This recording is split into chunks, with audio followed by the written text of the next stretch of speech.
filling in his chair and collapsing underneath. Could you imagine how brilliant that would be? Welcome to CNN Talk, where we are live from Berlin. And what better location than this? We are literally right in the middle of the Berlin Wall. We've got West Berlin on the other side of the river, just over there. Tourists milling around in this beautiful sunshine. They've got the east just on the other side of the wall, of course, and you can still see here all the building work still going on after all of these years. The reason we're here is that it is the German election this weekend, and Angela Merkel, widely seen in the polls to be winning this one. We've got Fred Pleitgen joining us this week because, just to put this into context for the wider audience, this hasn't always been Merkel's race, has it? It's only recently she's come ahead. Well, yeah, she's recently come ahead pretty much by default because all the other candidates just don't seem viable, I think, to a lot of the electorate. I think at the beginning, when the race started, you had Martin Schulz, who did quite well, because I think that there is a large part of the population here that does believe that there needs to be a change at some point. She's been in office for 12 years. She will have been in office for 16 years if she does a whole nother term. But it just seems as though the other candidates haven't really proved themselves to be viable. So at this point in time, it does look like it's hers to lose. At the same time, though, the big question is, what's the coalition going to be? Who's she going to be in a partnership with? Is it going to be another grand coalition, which I don't think most Germans want, because they feel they need some more of an opposition of a different force. But then the big question is going to be, what alternative does she have? Okay, so the question we're asking is, with this new empowered Angela Merkel, if that is indeed the case come Sunday, is Angela Merkel the new leader of the free world? And the reason we're asking this, Ian, is because that is, outside Germany, what many people tout her as, right? They do, I think, mistakenly, because whoever is the president of the United States is de facto the leader of the free world, because America is, at the moment, still the only major superpower. Now, you've got China and India coming up on the rails, but I don't think you could equate them to America's economic power. So, even though he's certainly not my politics, but I think Donald Trump still probably deserves the title of leader of the free world. So give us your comments, because people have quite strong views on this, Aisha, because people in this part of the world, in Europe, do sort of want an alternative to Donald Trump on the global stage, and Angela Merkel seems to be filling that void. Absolutely. I disagree with Ian. I think she is a sort of moral global leader of the world. I think people are looking to her, particularly when you have got Donald Trump, when you have Vladimir Putin. I think people are looking to her for her values, for her humanitarian pledges. I think that's she fills an important space right now in terms of geopolitics. At the centre of all of this, Liam, is immigration, right? She led in a lot of immigrants in 2015. She railed back a bit on that 2015 because of the rise of the far right in this country. That's right. I mean, she is a political colossus. I'm probably somewhere between Ian and Aisha on this, as so often. Of course, America's the biggest military power. America basically runs the Western world in many senses. But you can't take away from her enormous achievement. A physicist from East Germany, 16 years it will be in charge of the world's fourth biggest economy. But I'm afraid, Max, when she does win on Monday morning, it will be AfD that steals a lot of the headlines around the world. The first time a far-right party has got into the Bundestag position in Parliament, potentially. Since the Second World War. Comments coming in already. Do tell us where you're coming from as well. We've got a message here from Hamburg, also one from South America in Guyana.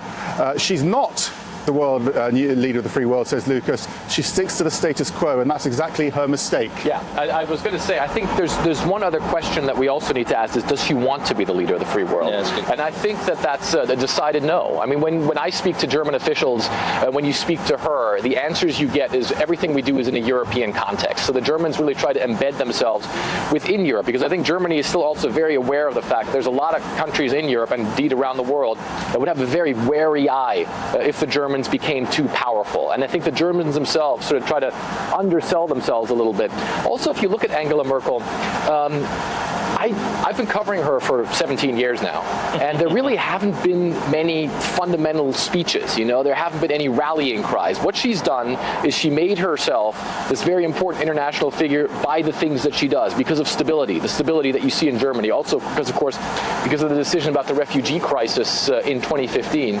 But I don't think she wants to be the leader of the free world. I don't think Germany wants... You can see that because she doesn't really involve herself. And North Korea, has she been a player in that? Not at all. And lots of other international issues. She's actually quite reticent to give a firm position. 15 seconds.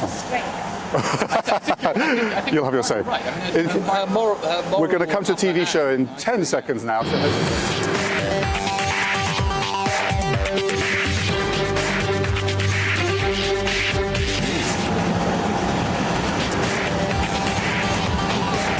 Welcome to CNN Talk, coming to you live from Berlin this week because we've got the German elections this weekend, and what better location can you have than this? We are right between what was East and West Germany. On that side of the river, that's the West, the older buildings there, and you come past us, we're sitting literally in the middle of the Berlin Wall, and on the other side, over there in the east, you've got all that building work still going on all of these years later. The wall built to stop migration, effectively, and that again has come up as an issue in this latest election. Tonight, the drama in Central Europe heightens. Thousands of refugees set out on foot, determined to make it to Germany. In the face of a big challenge, Europe can't say we cannot handle this. That would be wrong. The vast majority of the suspects are believed to be migrants or refugees. As you can imagine, that has caused a tremendous backlash. When offenses are committed, we'll have consequences for the asylum applications. At least we have something in common, perhaps. Those who have no right to stay must leave our countries. We could accelerate deportations, but individual cases need to be reviewed.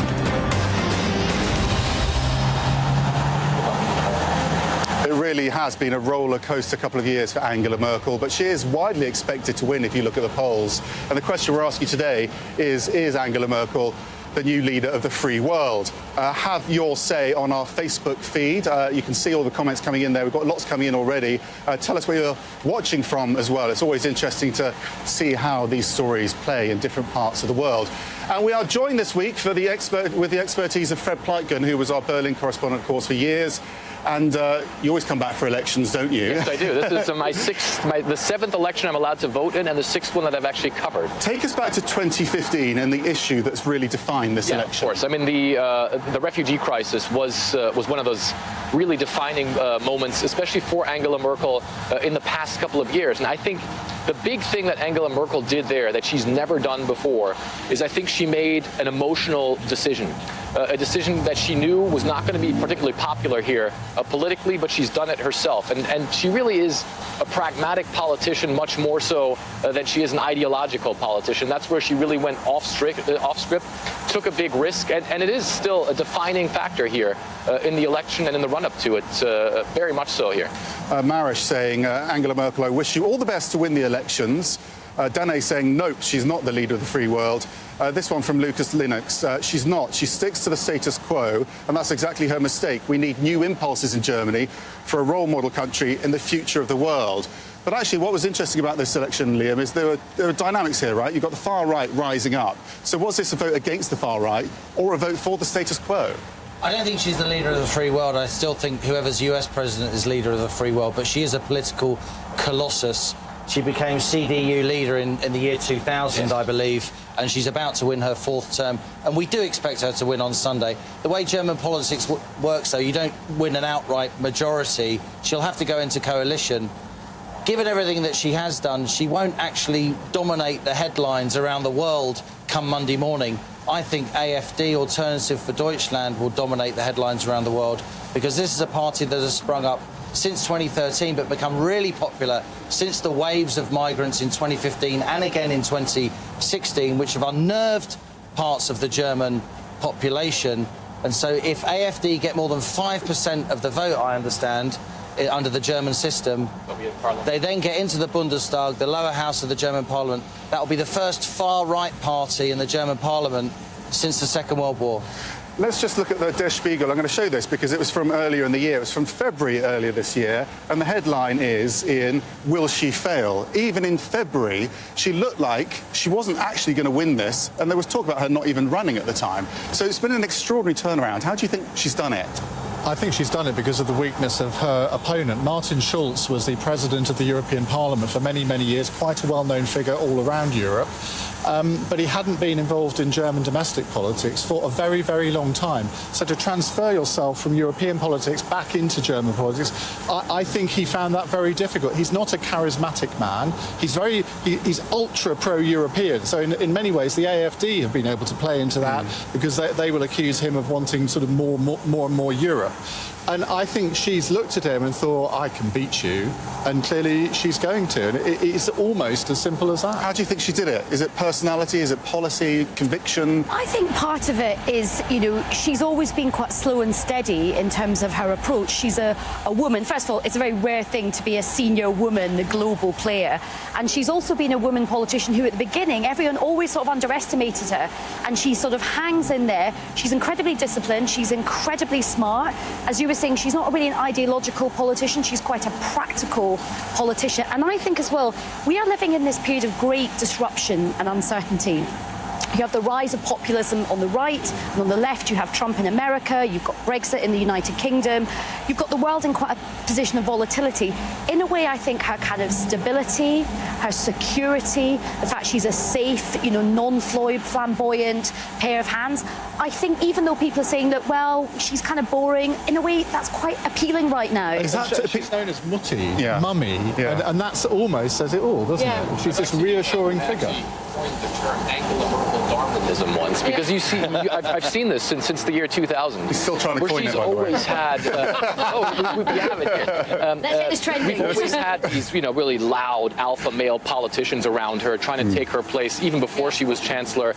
Challenged within the party, she was seen as a very weak leadership, not much in the way of speeches. But in the end, she always came out on top, and all those guys who were against her, they're all out of politics right now. So she does have a very good matter-of-fact way of running the place. But at the same time, there really isn't much in the way of fire. And you have the refugee crisis right now. That's one of the things that has really been tough on the electorate here in Germany. But if you look at what's been going on here since she came into office, you've had major social reforms that have made it harder for a lot of people in the workplace, easier to fire people, Social Security's gone down. Then all of it, obviously, to balance the budget in Germany. Then they were told, you got to save the banks after Lehman.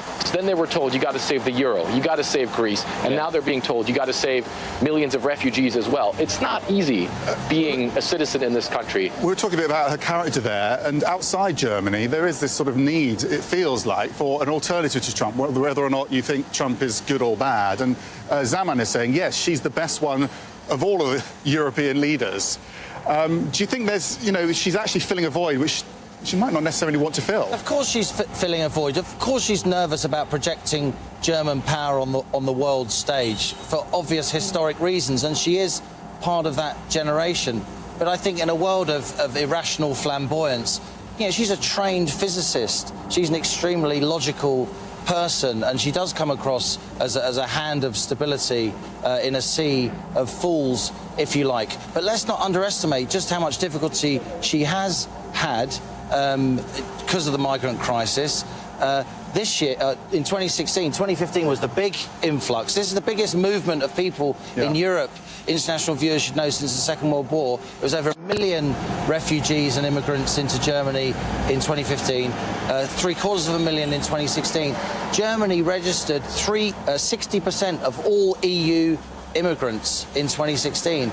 And for a lot of German people, that's too much. And she cleverly deflated that issue, though, didn't she? Well, she did to an extent, and I think we have to understand the reasons why she did that, because Germany has a very, very low birth rate. Germany needs more people. It needs more workers. It needs more people to pay the pensions. But she argued they were young. And she argued that, well, we need these people to come into our country to help us. And there was a logic to that argument. And it's not the same as France or the United Kingdom. And because of her stature, because of the fact that she's been in office for so long, I think she got away with that in a way that no other European, no British Prime Minister could have done that, no French President could have done that. Just reminding people that we're showing images of the bridge right now. You've got the west of Berlin on one side, you've got the east Berlin on the other side. It's extraordinary, isn't it, Aisha, on the other side of that wall, which is where Angela Merkel was brought up. How much is that heritage part of this story, do you think? I think that has hugely coloured who she is, her character, her values, her empathy. I mean, I was speaking with somebody just before we came on, and we actually said,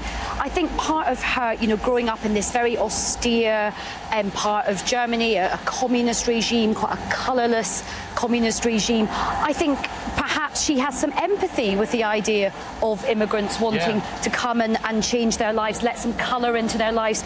I think the thing that she very much believes in, I mean, she's got great strengths from, I think, the East. She's incredibly disciplined. She's not flamboyant. She's not a kind of selfish person. I think she's quite a serious person.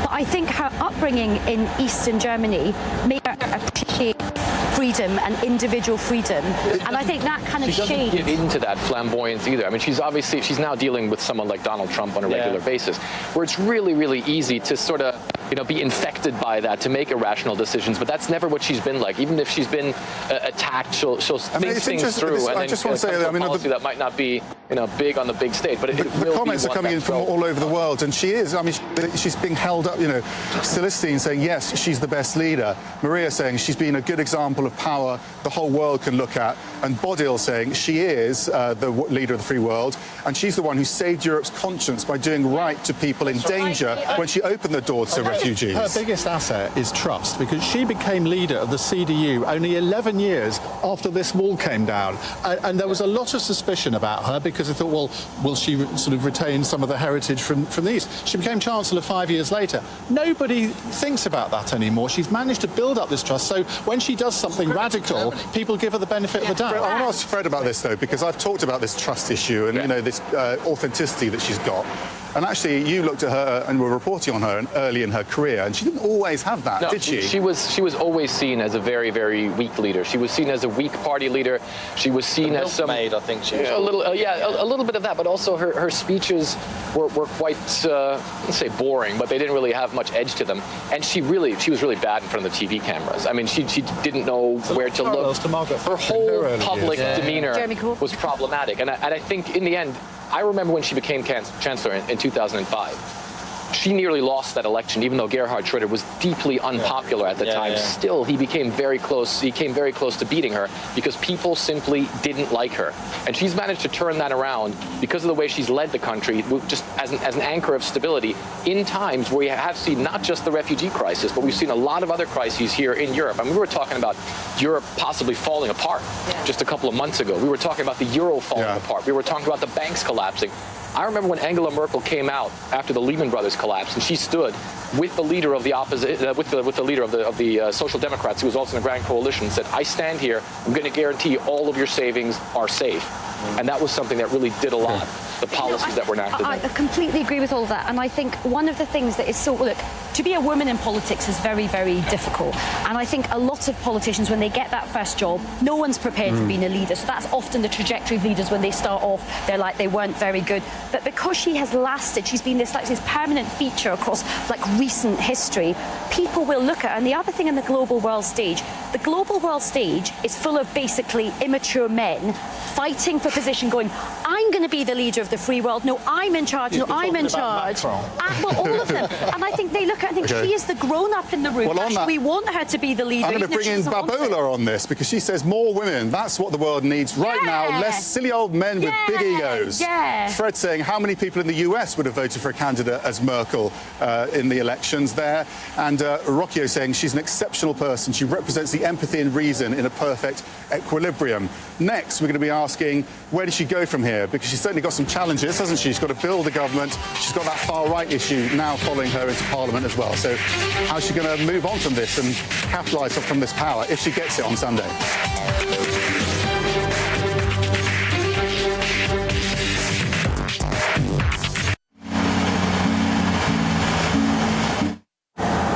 Aisha cheering on for the women there. You have to, don't you? Surrounded by them. This very place here, a lot of East Germans actually tried to swim to the other side. This was one of the main places, and a lot of people got shot. And when we look at this, when we've got two walls, a lot of people were shot and killed when they tried to swim, because they had these barriers in the middle of the river. The East German border cops did. It's a really nasty place. Thank you. I've got the laptops. You can get your comments better now, because I can now see them all.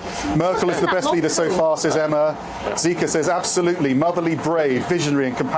There's nothing negative here at all. She's amazing. It's unusual on social media. It is, but is that a difference between the international view of her and the domestic view, do you think? I think there's always a difference. Partly that. If you look at the international view when Margaret Thatcher was Prime Minister of the United Kingdom, I mean, she had plaudits all around the world. And yet, if you did this programme in the United Kingdom in 1986, I dread to think what Facebook would have been like there. Okay. Sorry, they're talking to me. Yes, okay. So we've got a few front pages in the cartoon coming up. A very famous one on Der Spiegel earlier in the year, Fred, wasn't it, when you had that image of Donald Trump swallowing up the world? And that was "The end is near." Is that what "The end is near"? Sorry? I know. God, I freak out. Because I saw it go. It's the end of the world as we know it. So we're going to show that. A few more comments are LaRue. Despite her reputation for competence, Merkel has led her country and Europe into one crisis after another. Is that fair? Or through one crisis to another. Ah, very good. And Ursula saying she creates stability in Europe and worldwide, and God knows the world needs stability right now. Kind of speaks to our question, though, doesn't it? Is, you know, she a moderating force in the world right now. I think whether she wants it or not, in fact, the less she puts herself forward, I think the more people gravitate to her. Yeah. But let's remember, she's unlike. You'll be interested. Because if not, there will now be 3 or 4 years of leadership. There already is. To the wall camera. Yeah. She will be tied for the longest serving chancellor. Somewhat. I am going to talk about the wall at the top, yeah.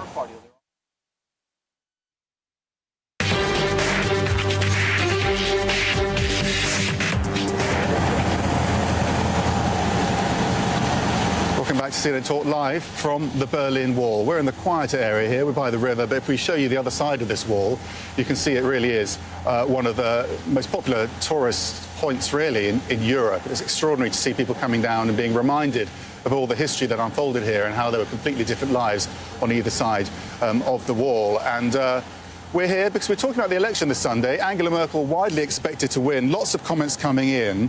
Shanaz saying Merkel is the worst leader.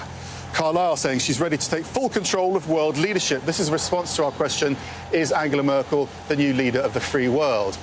We want to show you an image which really took all of our attention, really. It came out earlier this year on Der Spiegel, and it's an image of Donald Trump, as you can see. It says, it's the end of the world as we know it. This was when Donald Trump came to power, Ian. There's been a huge amount of ructions around the world as a result of that. Do you think people do look to Angela Merkel now as a moral leader, as Aisha would describe her? Yeah, I don't think she can supplant, as Liam said, the President of the United States, because I mean, you look at the military power, you look at the economic power. Germany hasn't. I mean, Germany is an economic powerhouse, but it certainly isn't a military power for the reasons that we can all understand. So I don't think she can sort of supplant Donald Trump in that way.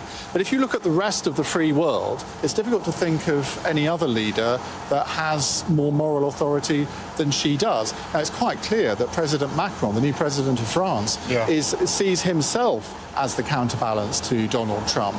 I'm not quite sure how well that's going for him. He's much weaker at home, isn't he? He's weak, full stop. Do you think she wants this position? How will she use it if she wins on Sunday? She doesn't want a global leadership position. I mean, German leaders are always reticent to bestride the world stage, as we've said. I think we should also say, even though she is a political colossus, we have to think about the other headline that will come out on Sunday, which is of Alternative for Deutschland almost certainly getting into the Bundesrat if they win more than 5%. And we have to ask ourselves how that will change German politics, and if it will change German politics. And if there is another Eurozone crisis, which Germany will have to bankroll everybody, if there are other southern Eurozone members going into bankruptcy and needing to be bailed out. So yes, her achievements are immense, and she's already a major historic figure. I think we were saying in the break, if she does another 4 years, she'll match Helmut Kohl, Germany's great post-war leader.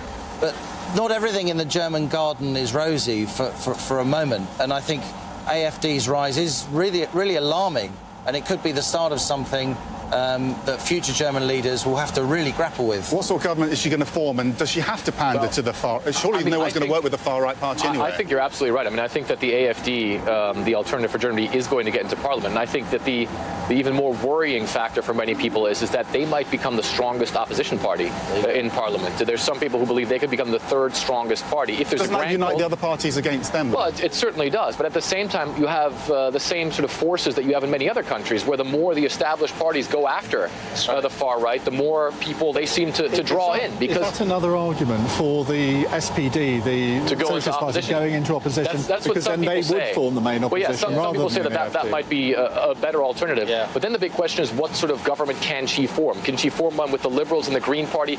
None of that is as stable as what they have right now. At the same time, though, there is a lot of fatigue on the part of a lot of voters who say, look, we've basically had the same form of government for the past 12 years. We've had two grand coalitions for 8 years of those 12 years. That's the two we big need a bit more together. fire. Yeah, we need a bit more fire in the political landscape. And Aisha, I know you. Sorry. Yeah, go. No, I was going to bring up a cartoon because I know you give Angela Merkel a great deal of credibility. This is a play on the idea that she's the Queen of Europe.